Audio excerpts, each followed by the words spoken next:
train, Christine dénonce l'absence de sanitaires dans les gares. Oui, certains sont supprimés, d'autres deviennent payants. C'est souvent de plus en plus difficile de trouver un endroit pour se soulager quand on attend le train.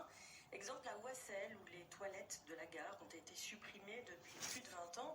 Alors pour dénoncer cette situation, l'association SOS Gare a installé hier des toilettes sèches à l'occasion de la journée des toilettes. Une installation provisoire, mais une façon de marquer le coup. Reportage de Manon Lombard-Brunel. On ne demande pas la lune, juste des toilettes accessibles à tous. Sur la porte des toilettes sèches, le message est clair. Elles ne sont installées que pour la journée.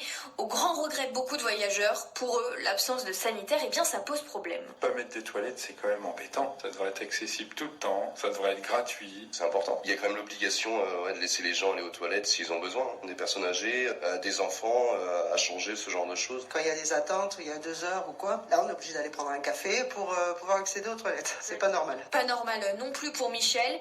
Il tient la brasserie des voyageurs juste en face de la gare. Les clients, quand ils descendent du train, ils ont besoin d'aller aux toilettes, ils viennent chez nous. Nous ne sommes pas les toilettes publiques, l'eau, l'entretien des toilettes, ou alors que la gare nous paye une indemnité de toilette. Ce serait pas mal. L'absence de sanitaire, ce n'est pas seulement une histoire de confort, estime Jean-Louis Dalibert.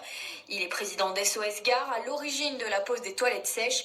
Et pour lui, le problème est largement sous-estimé. Ça pose problème pour les personnes âgées, pour les femmes enceintes, pour les familles. Ces personnes-là sont stressées, anxieux quand ils sont amenés à prendre les transports publics. Il y a même des personnes qui renoncent à leur déplacement à cause de ça. Et le problème n'est pas seulement océllien.